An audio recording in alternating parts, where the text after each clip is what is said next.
King Von went from having almost nothing to living a life most people could only dream about. But what shocks fans even today isn't just how much money he made, it's how fast he spent it on some of the most expensive items imaginable. We're talking luxury mansions, diamond-covered jewelry. I said we got 12 production. I told not 10.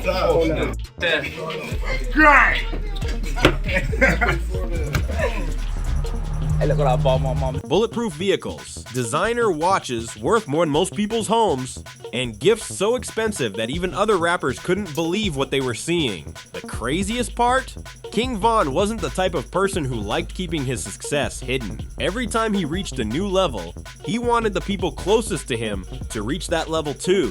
While many celebrities were busy buying things for themselves, Von was buying houses for family members, gifting luxury cars, handing out jewelry to his closest friends, and making sure everyone around him felt the impact of his success. But behind expensive purchases and flashy lifestyle was a story much deeper than most people realize. Because every chain, every watch, every car, and every mansion represented something. For King Von, these weren't just luxury items. They were proof that he had escaped a life that once seemed impossible to leave behind. As his music career exploded, the money started pouring in faster than anyone expected. Show bookings skyrocketed, streaming numbers exploded, record deals became bigger. Suddenly, King Von had access to amounts of money that most people never see in their entire lives. And that's when things started getting really expensive.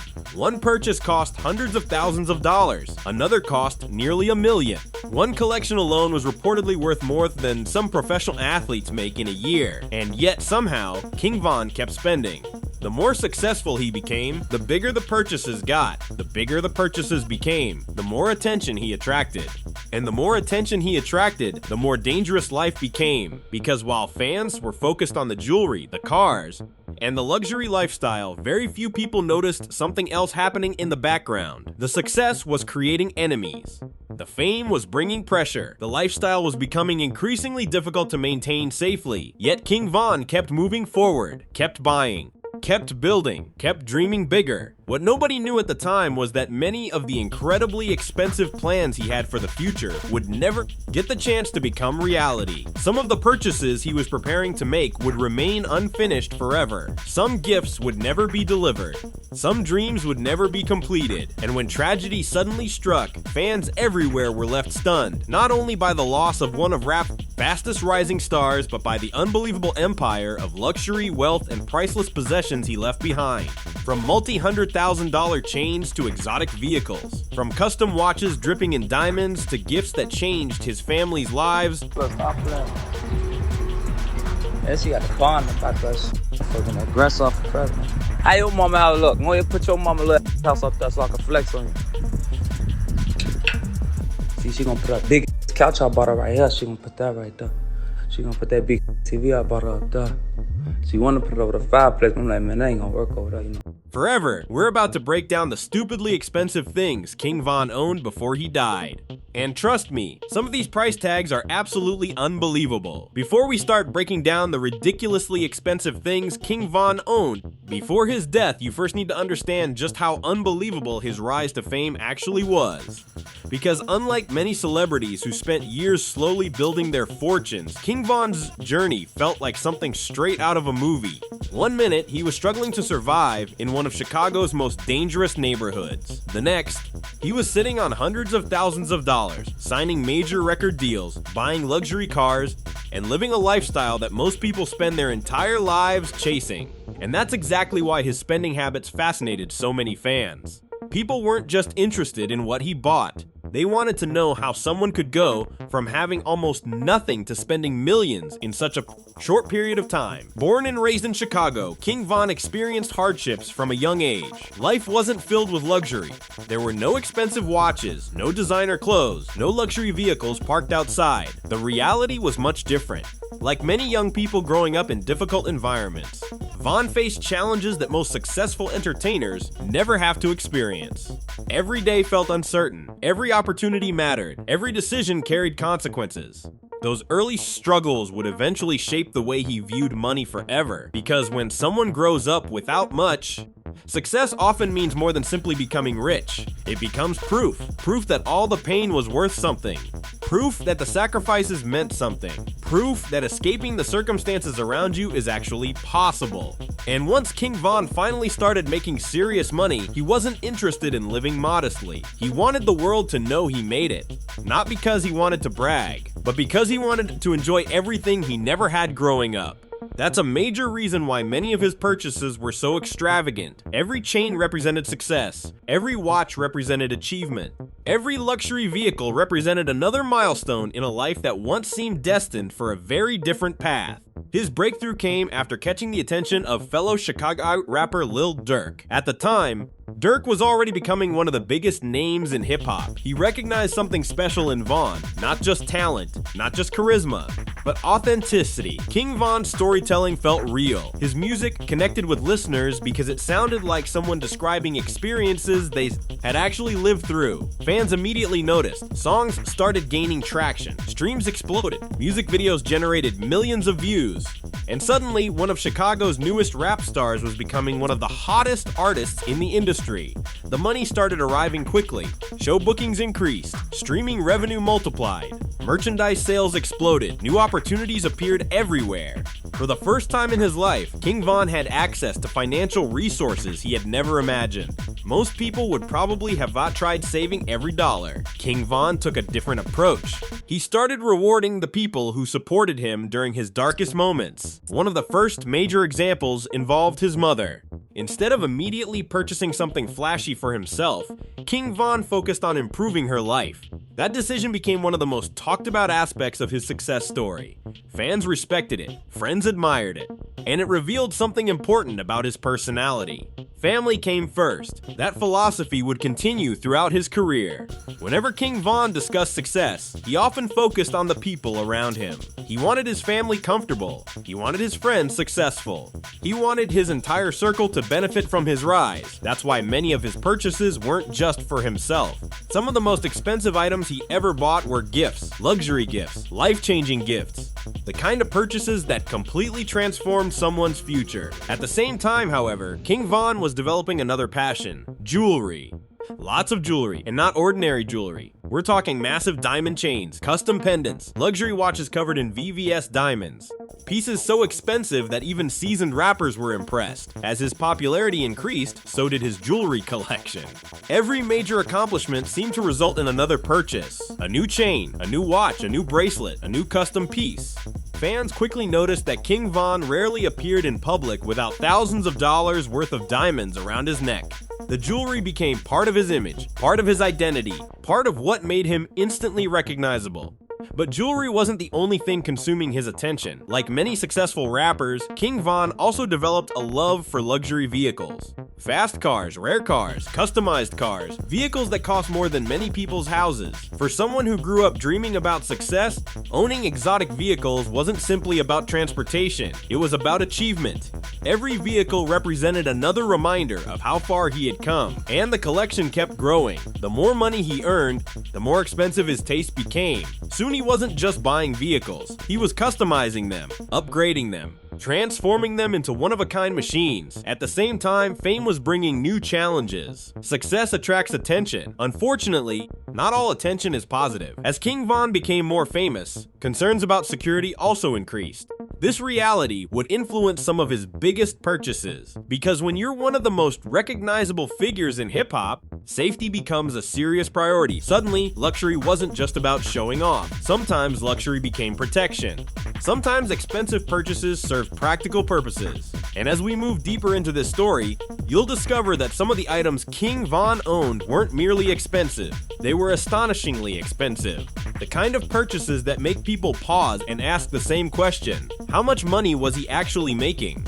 From houses and vehicles to jewelry collections worth small fortunes, King Von accumulated an incredible amount of wealth in a surprisingly short period of time. But what makes the story even more fascinating is that many of his biggest purchases happened while his career was still climbing. He was just getting started, his popularity was still growing, his earnings were still increasing. Which means the expensive items we're about to discuss may have only been the beginning of what could have become an even larger empire. And when you hear how much some of these possessions were actually worth, you'll understand why fans remain shocked years later. The turning point didn't come with a press conference or an official statement. It started with a leak that nobody was supposed to see. A short, blurry video began circulating in private groups first, then it exploded onto public timelines within hours. In the clip, a former associate of King Von is seen standing outside what looks like a secured storage facility, holding a set of keys and talking to someone off camera. The audio is partially distorted, but one line cuts through clearly. Those things weren't just possessions. They were proof of everything he was building behind the scenes. At first, fans dismissed it as another clout-chasing attempt, but the conversation shifted fast when a second piece of evidence surfaced. This time, a series of inventory documents allegedly linked to a private asset manager who had once worked with Von's team. The documents weren't just lists of luxury items. They included coded entries, unusual purchase descriptions, and references to assets that had never been publicly known. Among them were mentions of custom vehicles registered under shell companies, rare jewelry pieces with untraceable origins, and high-value digital wallets that had been inactive since his passing. That's when the narrative started to split in two directions. One side of the internet insisted it was all fabricated, another smear attempt to sensationalize a late artist's legacy, but the other side wasn't so easily convinced, especially when an unexpected name entered the conversation. A former industry handler, someone who had reportedly worked close to multiple Chicago artists, posted a now-deleted thread claiming that King Von's public lifestyle only represented a fraction of what actually existed behind closed doors. The post didn't last long, but screenshots spread instantly. According to those screenshots, Von's wealth portfolio wasn't just music-driven.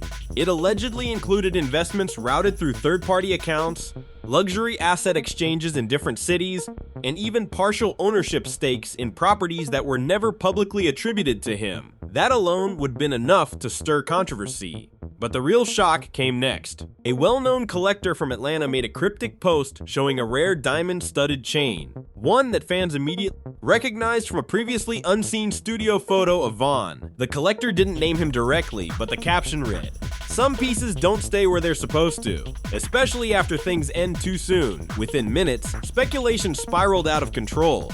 Was this chain part of a larger hidden collection, or had pieces of his estate been quietly distributed without public knowledge? As theories multiplied, another layer of confusion emerged. A former financial advisor, allegedly tied to early contract negotiations in Von's career, appeared in a short interview clip on a low-profile podcast. The advisor didn't confirm anything outright, but the wording was carefully chosen. There were assets that never made it into official estate filings. Some of them were sensitive in nature, not illegal, but definitely unusual for someone in the public eye at that stage of their career. That single sentence changed everything. Because now the discussion wasn't just about expensive possessions anymore. It was about what had been hidden and why. Fans started digging through old interviews, music videos, and social media posts, looking for clues they might have missed. Suddenly, lyrics that once sounded like standard flexes were being reinterpreted as coded references. Old studio footage showing stacks of cash, unfamiliar jewelry pieces, and private studio sessions were dissected frame by frame. And then came the first real twist. A storage unit in suburban Illinois, previously linked to an anonymous auction listing, was confirmed by multiple independent sources to have been accessed weeks after Von's passing. The unit reportedly contained sealed boxes marked with initials matching individuals from his close circle. But what was inside those boxes was never officially disclosed. A security guard who worked at the facility at the time later claimed in an off-record conversation that the contents were not just valuables, but personal archives. He refused to elaborate further, but described one detail that instantly reignited speculation. There were things in there that looked like they were were meant to stay private forever. Not just jewelry, not just money, personal recordings, documents, things that don't belong in storage unless someone intended for them to disappear. From public reach, that statement shifted the entire conversation from wealth to secrecy. Why would personal archives be locked away instead of handled through official estate channels? Who had authorized the access? And more importantly, why did it happen quietly, without any public record? As these questions spread, tensions within online communities escalated. Longtime fans clashed with newer audiences who were just discovering the story through viral clips. Some insisted it was disrespectful speculation around a deceased artist. Others argued that the silence itself was suspicious. Then, just when the conversation seemed like it couldn't intensify further, a second twist dropped, this time from a completely unexpected source. A leaked email chain began circulating on encrypted forums. The sender domain was partially redacted, but the content referenced unresolved asset distribution and non-disclosed holdings requiring verification before final estate closure. One line in particular stood out. Until the secondary inventory is accounted for, the estate cannot be considered fully reconciled. That phrase sent shockwaves through the discussion. Secondary inventory? No public record had ever mentioned anything like that. This suggested that whatever was known publicly about King Von's possessions, luxury items, vehicles, jewelry, and financial accounts, might only represent the surface layer of a much larger, more complicated structure. And suddenly, the earlier video, the leaked documents, and the cryptic posts didn't feel disconnected anymore. They felt like pieces of the same puzzle, slowly being forced into view. But the biggest shock came at the very end of the leaked email chain. A single attachment name was visible before the file was cut off. Vault Classification 3. No one knew what it meant. No one could confirm what was inside. But the implication was clear enough to ignite chaos across every corner of social media, because if that file truly existed, then it meant one thing. There was still something about King Von's life and his legacy that had never been fully revealed. And someone, somewhere, had been keeping it locked away this entire time. After the leaked Vault Classification 3 file name surfaced, the entire situation stopped feeling like internet speculation and started behaving like a live investigation that nobody officially admitted was happening. Within hours, online forums that usually focused on music discussions, collectibles, and celebrity culture shifted into full-blown document analysis mode. Screenshots were enhanced, metadata was examined, and every fragment of the leaked email chain was rechecked line by line. People weren't just reacting anymore, they were trying to reconstruct something that felt intentionally fragmented. And the more they dug, the more the story began to stretch into uncomfortable territory. A second wave of leaks out quietly, almost too perfectly timed to feel random. This time it wasn't video or text, it was scanned receipts and shipping logs tied to a private courier network that handled high-value estate transfers. Several entries were partially visible, and one recurring label appeared across multiple shipments. Unlisted personal effects. Hold for clearance. But what caught attention wasn't just the label, it was the repetition of destinations. Multiple shipments were routed to locations that had no obvious connection to public estate proceedings. One warehouse in Los Angeles, one secure storage site in Houston, and one private facility in Atlanta that reportedly required biometric clearance for entry. The pattern suggested coordination, not chaos. And that's when the narrative took a sharper turn. A former logistics contractor, who claimed to have worked indirectly on estate handling processes in the entertainment industry, posted a thread that stayed up just long enough to spread before being removed. Screenshots preserved it almost instantly. The contractor described a system where high-profile estates are sometimes divided into visible inventory and restricted classification assets.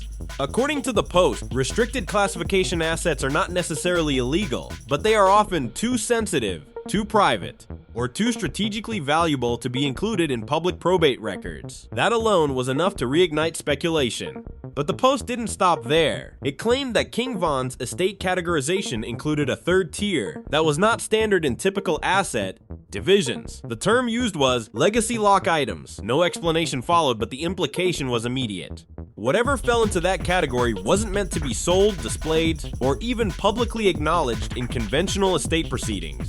At this point, skepticism and curiosity collided head-on. Some argued it was an exaggerated myth being built around a celebrity legacy. Others insisted the consistency of leaks suggested coordination from multiple independent sources. But what made it harder to dismiss was the sudden reappearance of something older. An archive studio session clip resurfaced, one that had been online briefly years earlier before being deleted. In the footage, King Von is seen speaking casually with a producer, but in the background, a whiteboard filled with notes is partially visible.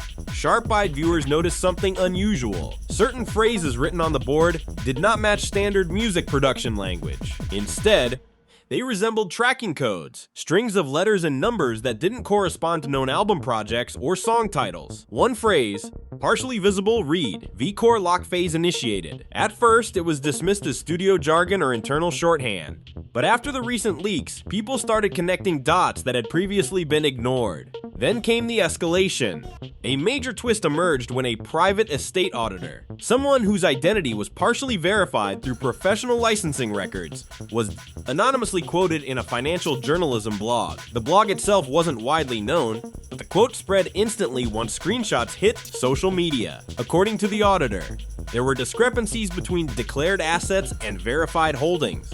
Not large enough to suggest fraud in the traditional sense, but structured enough to indicate compartmentalization of ownership. In simpler terms, what was publicly attributed does not match what internal documentation suggests existed at the time of estate transition. That statement reframed everything. It wasn't about rumors anymore. It was about inconsistencies in documentation. And inconsistencies in estate accounting are not something that usually appear in public discourse unless something has gone seriously off track behind the scenes. But the real shock came shortly after.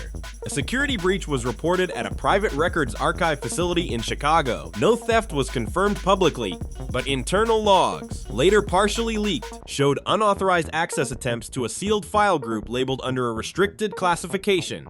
Category. The label matched earlier references. Vault system. Unit 3 clearance required. This wasn't coincidence anymore. It was convergence. Different leaks, different sources, different formats, all pointing toward the same hidden classification structure. And then, just when the conversation reached peak intensity, a single image changed the tone completely. It appeared on a burner account that had no history of posting. The account uploaded only one post before being deleted. The image was a blurred scan of what looked like a sealed inventory page. At the top, a classification header was partially visible. Estate segmentation, primary, secondary, legacy lock below it, a list of entries was partially redacted, but one line was still readable. Item 17, personal archive device requires biometric unlock, do not transfer. That line alone triggered chaos. Because personal archive device didn't match anything typically associated with luxury estates, financial assets, or collectibles. It implied something far more intimate, something containing information rather than material wealth. Almost immediately, theories exploded. Was it digital content? Was it unreleased recordings? Was it private documentation never meant for public exposure? But before any conclusion could stabilize, another layer emerged that shifted the entire direction again. A retired studio engineer, speaking under anonymity in a small podcast interview, mentioned something that initially sounded unrelated. He spoke about artists increasingly using personal vault storage systems in the late 2010s, secure digital containers designed to store unreleased, creative material, personal recordings, and private communications. He described them as locked ecosystems, not just hard drives. Entire encrypted environments tied to identity verification. If the access protocol is lost, the contents can become effectively unreachable without institutional intervention. That sentence changed how people interpreted everything. Suddenly, the earlier references to vault classifications, legacy locks, and biometric access weren't just financial terminology. They sounded like a structured digital security framework, and that reframed the entire mystery. Because if the leaks were accurate, then what people had been chasing wasn't just physical assets or jewelry collections, it was access. Access to something sealed behind multiple layers of verification, classification, and restriction. Then came the most unsettling development yet. A short cryptic message appeared on a semi-private forum known for archival leaks. It contained no context, no explanation, just 3 lines. Unit 3 is not empty. Access attempts detected. Do not escalate further. Within minutes, the post was deleted, but not before it was copied across dozens of platforms. The wording alone implied awareness, not speculation, not rumor. awareness, and that shifted the entire atmosphere. Up until that point, the story had been driven by curiosity. Now it felt like interference, like multiple parties were actively managing what information could or couldn't surface. The escalation reached its peak when an unexpected development tied several loose threads together. A metadata analyst reviewing the leaked email chain discovered that the attachment labeled Vault Declassification.NE3 had a digital footprint embedded in its naming structure. It wasn't just a file name, it appeared to follow an internal indexing system used in encrypted storage networks. That suggested something critical. The leak wasn't random, it was extracted from a structured system, not improvised documentation. Which meant whatever Unit 3 referred to, it wasn't metaphorical, it was operational. And if it was operational, then it still existed in some accessible form somewhere. The implications spread quickly, but the final shock came from a place no one expected. A second anonymous post appeared briefly, this time containing only a single sentence. "You've been looking at the inventory, not the source." And just like that, the entire discussion shifted again, because up until now, everyone assumed they were uncovering hidden possessions, secret assets, or classified estate materials. But that message suggested something deeper was being missed entirely. Not what was stored, but where it originated from in the first place. By the time the Unit 3 narrative hit mainstream social platforms, it was no longer confined to niche forums or late-night discussion threads. It had spilled into every layer of online culture, music communities, celebrity commentary channels, financial analysis pages, even tech circles that normally had nothing to do with entertainment news. The story had evolved into something bigger than its original trigger. It had become a shared obsession built on fragments, speculation, and constantly shifting interpretations.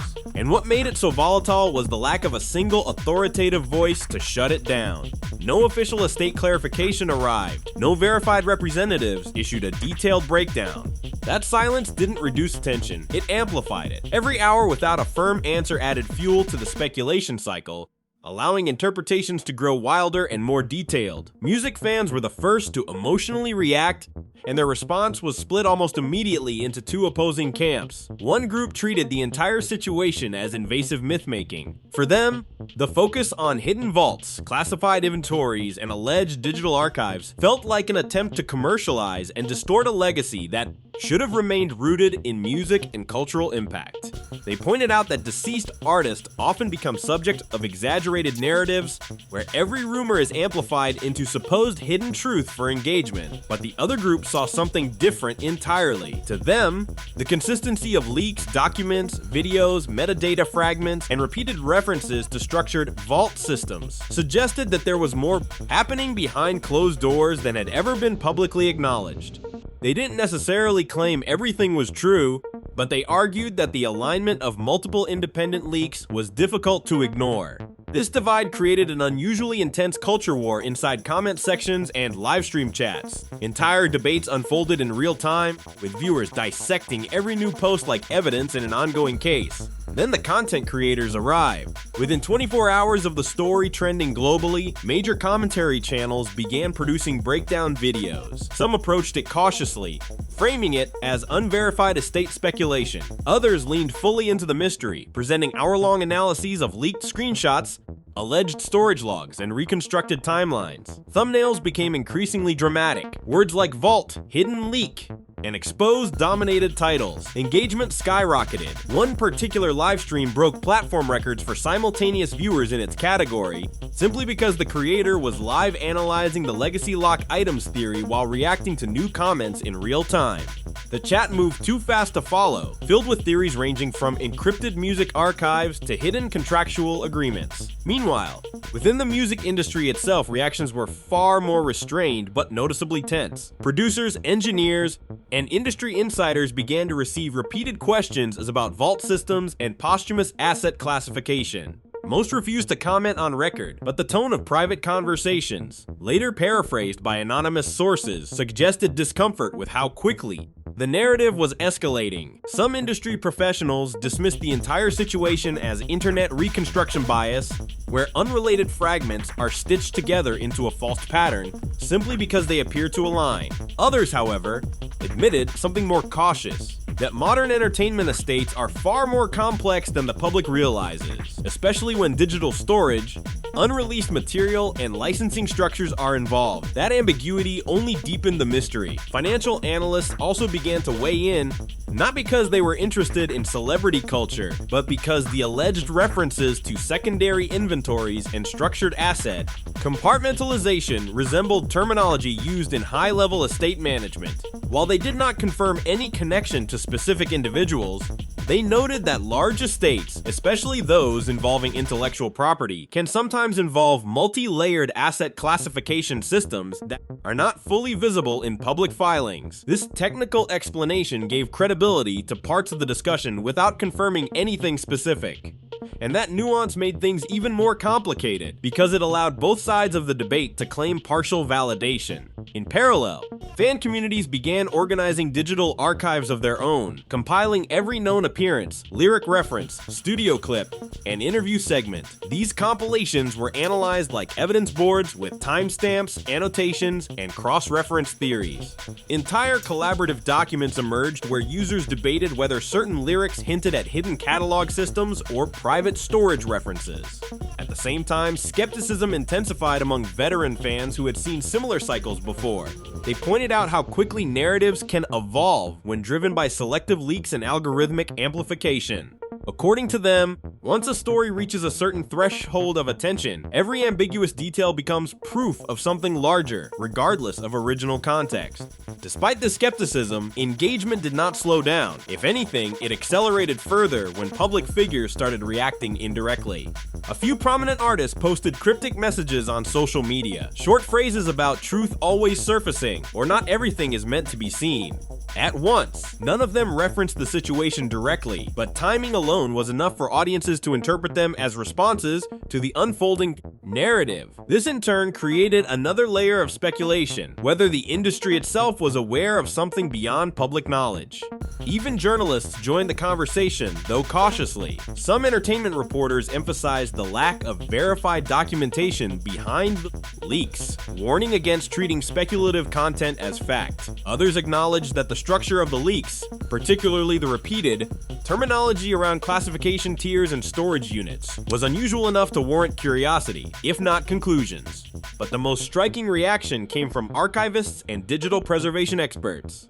They focused less on the celebrity aspect and more on the technical implications of what was being described. The idea of biometric access personal archive devices, repeated across multiple leaks, sparked discussion about how digital legacies are stored, protected, and potentially lost over time.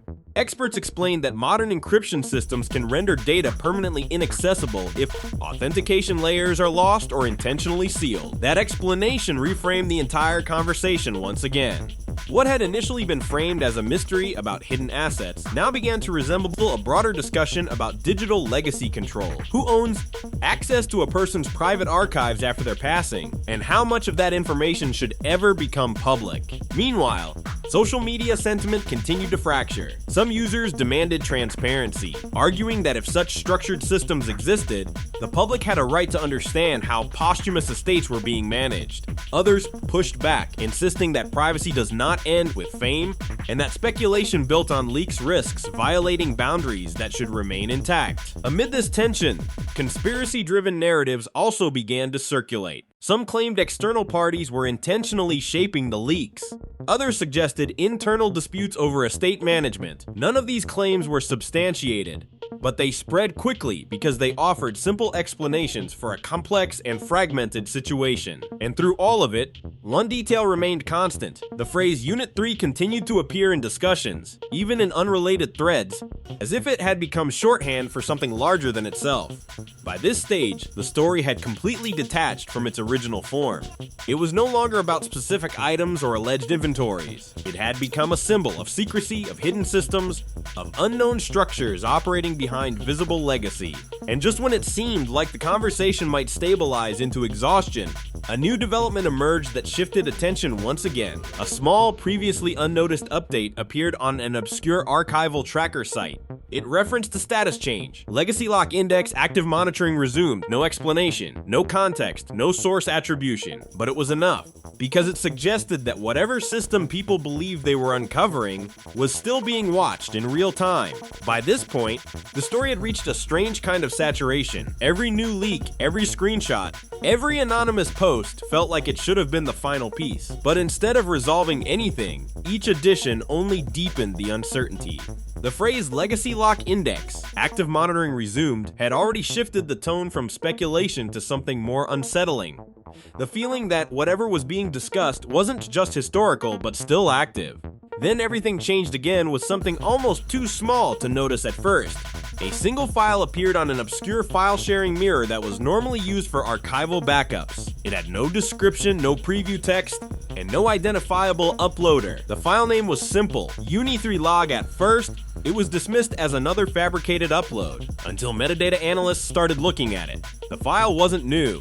It had been modified multiple times over several years, with timestamps showing periodic access rather than a single creation event. That detail alone shattered the assumption that this was a recent hoax. But what truly unsettled people wasn't the file's existence. It was its structure. Inside, instead of a single document or dataset, there were multiple segmented entries, each labeled with a time-coded tag and a classification marker that matched earlier references to legacy lock systems. Some entries were corrupted, others partially readable, and a few appeared intentionally redacted.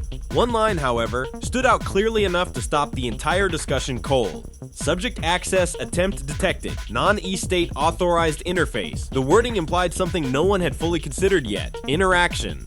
Not passive storage, not sealed archives, but attempted access events. And if the log was authentic, it meant the system wasn't just a repository, it was something that could be engaged with, challenged, and potentially breached. That realization triggered immediate chaos across every platform where the story was being followed. Within hours, analysts began reconstructing the file structure. Patterns emerged that suggested a tiered response system. Entries labeled Level A appeared to correspond with routine verification checks. Level B entries indicated restricted access attempts. But Level C entries, rare and heavily redacted, seemed to indicate something far more serious. One partially visible entry under Level C read, Oclide query-triggered legacy protocol override sequence. No one knew what that meant, but the phrasing implied that the system itself had defensive mechanisms. Not just passive encryption, but active response logic. And then came the second shock. A timestamped entry showed a coordinated access event occurring months after King Von's passing. The log did not identify the initiator, but it did show a response. Biometric verification failed. Secondary auth vector initiated. That single line reshaped the entire narrative again. If accurate, it suggested that access attempts were still being made long after public estate closure. Processes were assumed complete, and more importantly, it suggested that multiple authentication methods existed, some of which were not standard. The internet reacted instantly. Some users argued that the logs were fabricated or manipulated. Others pointed out that the consistency of terminology across all leaks, vault classification systems, legacy lock tiers, biometric references was too structured to be random invention. The debate wasn't about curiosity anymore, it was about credibility. But before either side could settle, another development escalated the situation beyond speculation. A previously unknown audio clip surfaced. It was short, less than a minute, and heavily distorted, as if extracted from a corrupted source. The clip contained background noise first, static, faint mechanical clicking, and what sounded like a system interface tone. Then a voice appeared. It was unclear, filtered, and partially cut off, but certain phrases were recognizable. Unit 3 still active. Stop all exceptional queries. This should not be accessible. The clip ended. Abruptly, no context, no confirmation, no source. But the timing aligned too closely with the file activity logs to be ignored. For the first time, even skeptics began to hesitate, because while leaks and documents can be fabricated, synchronized patterns across multiple formats, text logs, metadata traces, and audio fragments are far harder to fake convincingly, and that hesitation created space for something even more dramatic. A final entry appeared in the Unity 3 rants log file that had not been visible earlier in any archived version. It seemed to have been appended recently. The entry was short. Legacy lock index status update. Reconnection event initiated below it. A second line followed. Source node identified. Access path opening. No further details were provided, but the implication was immediate and heavy. Reconnection event suggested that whatever system Unit 3 belonged to was not isolated. It had nodes, connections, possibly even external links. An access path opening implied that something, whether a user, system, or process, was actively re-establishing a connection that had previously been closed. Within minutes of this discovery circulating, the original file disappeared from the mirror site, not deleted, uneachable. Attempts to reload it returned blank responses, as if it had never existed in the first place. That disappearance only intensified the reaction. Screenshots spread faster than before. Kellished fragments were recovered and reanalyzed, but the full file was gone, leaving only pieces behind. Then came the final twist, one that no one anticipated because it didn't arrive as a leak, a post, or a file. It arrived as a system notification. Multiple users who had been actively following the story reported receiving identical alerts from unrelated archival platforms and discussion forums. The message was simple, formatted like an automated system response. Units linked, monitoring transfer complete, no explanation followed. No source attribution, no additional context, just that single line appearing across different platforms at nearly the same time. The reaction was immediate and chaotic. Some users claimed it was coordinated trolling. Others insisted it was an automated back-end synchronization message from archival systems reacting to shared metadata.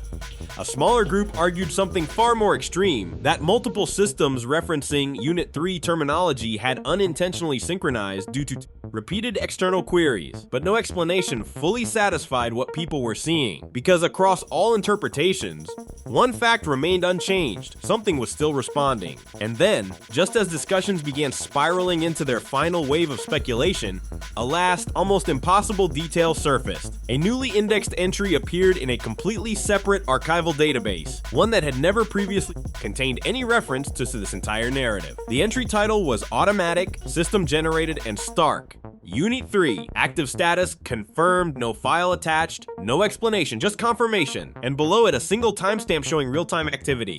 At that moment, the conversation didn't just escalate, it fractured. Some users went silent. Others began mapping every known leak again from the beginning. A few insisted it was an elaborate digital misinformation loop. But for those still watching closely, one unsettling idea began to take hold. If Unit 3 was truly active, then everything seen so far wasn't evidence of something that had happened. It was evidence of something that was still unfolding. At this stage, the story isn't something that just gets discussed. It's something people are actively trying to piece together, and whether you see it as a mystery, a misunderstanding, or something far more structured behind the scenes, one thing is clear: the fragments keep evolving and new details keep surfacing in places nobody expects. That's why this moment matters. If you've been following the trail from the beginning, the leaks, the vault references, the Unit 3 logs, and the strange pattern of repeated classifications, this is where your perspective becomes part of the wider conversation. Every new angle, every interpretation, every overlooked detail could help reshape how this entire narrative is understood. There's still a lot that hasn't been fully connected. Certain timestamps don't line up. Some files appear in multiple versions with slight differences, and a few references still don't have clear explanations at all. Whether those gaps are intentional, accidental, or something else entirely is still unknown.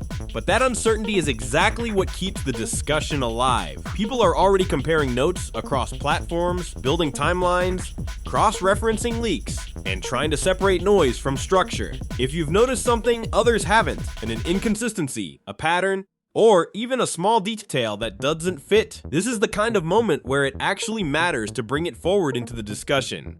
At the same time, it's important to stay grounded. Not every fragment tells the full story, and not every viral detail turns out to be meaningful. The challenge here isn't just collecting information, it's filtering it responsibly and avoiding conclusions built on incomplete pieces. Still, the curiosity around this entire situation isn't fading. If anything, it's growing more focused. And as long as new traces continue to appear, whether in archived logs, hidden metadata, or unexpected system updates, the conversation will keep moving forward. So if you're following this closely, keep watching, keep comparing, keep questioning what fits and what doesn't, because whatever whatever Unit 3 represents, the last few developments suggest it's not something that has finished revealing itself yet. And if the system behind it is still active in any form, then the next update might not come from speculation at all. It might come from another unexpected release that changes the entire picture again. Until then, the only thing certain is that the story isn't over. It's still unfolding.